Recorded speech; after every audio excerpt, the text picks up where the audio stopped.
Could you give us a comment regarding Trump's apparent attitude change towards Damascus? Well, realistically, with Donald Trump's rhetoric, we know that he must have had Syria always in his sights. So pre-election, he was always talking about just focusing on ISIS. However, if he's bringing up chemical weapons attacks that occurred in 2013 and were mostly debunked, then it shows that, he's always had Syria in his sights, and that this latest allegations against the Syrian government is just the perfect pretext for the United States to become involved again, or attempt to be involved in the Syrian war. I see.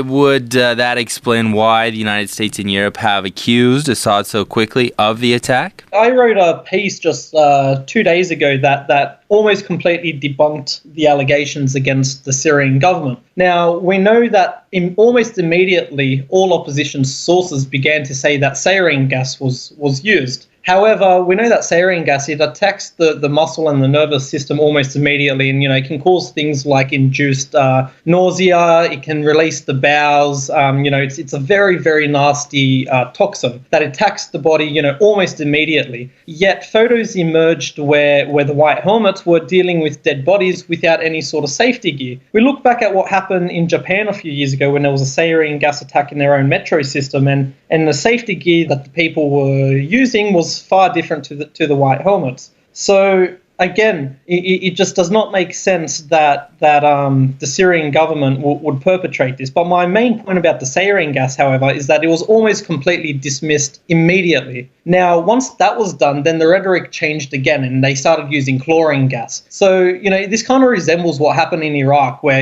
they used the justification of weapons of mass destruction to intervene in Iraq. Then once that was dismissed, they changed their line of thought. And, as we are all well aware, they started saying that it was to bring democracy to the country and remove a brutal dictator. So this is, on a smaller scale, this is exactly what's happening with this particular attack. Once we dismiss the sarin gas, they once again change it. You mentioned something interesting there. You talked about white helmets. You talked about changing narratives from sarin gas to possible chlorine attacks. So what do we actually know about this particular incident? What do you know about it? What can you tell us about it? What I can understand from it, I think the most logical explanation is that the Syrian Air Force, they struck a chemical weapons depot that was held by the terrorist forces. Now, the reason why I come to that conclusion, and it might seem simple, and it's just straightforward, but sometimes you just got to, unfortunately, common sense isn't very common. Now, we know that the Trump administration has been making,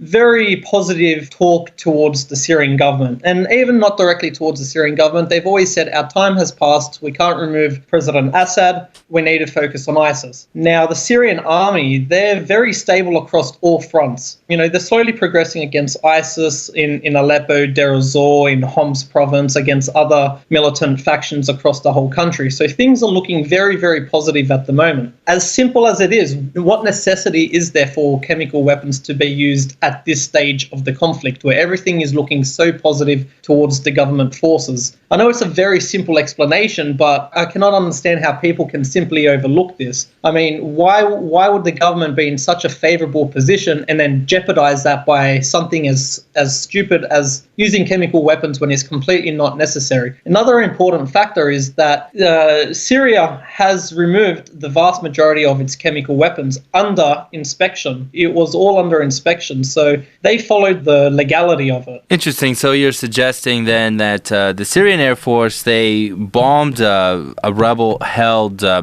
facility, and in that particular place there were chemical weapons, or there was some type of a factory or some type of holding center there, and that's what really happened. I follow the Russian Foreign Ministry's view on this, and it makes the most logical sense. And I've been following this story since it first broke out, carefully seeing how the story has changed, and it just seems to make the most sense. Now, we know that in Aleppo, just a few months earlier, these very same chemicals were found in militant-held areas of the city. So there's nothing unusual in this regard. The militants have consistently used chemical weapons, and this isn't even coming from Syrian government sources where, people in the West will say that, the source is tainted or whatnot. Even in the West, where the Kurdish forces are seen very favorably, even they have complained that they've had chemical weapons used against them from the very same militants that were targeted in this particular airstrike. Interesting. I guess if it walks like a duck and talks like a duck, it's probably a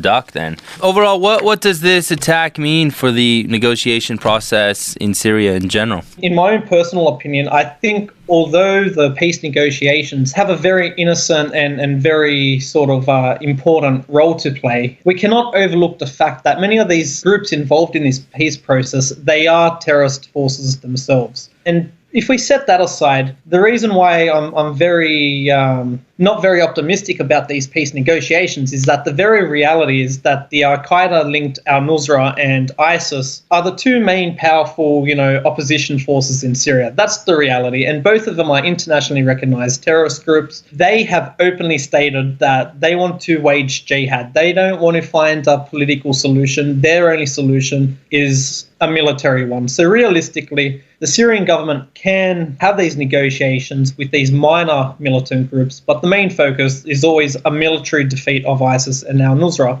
Now, I think if we're talking about the participating militant groups in the peace talks, they're going to try use this chemical attack and blame it on the government and use it as a justification why peace negotiations cannot continue. Now, that doesn't matter, as in my firm belief, the only solution, unfortunately, to the Syrian conflict is through military means, not through peace negotiations, which is a very unfortunate reality.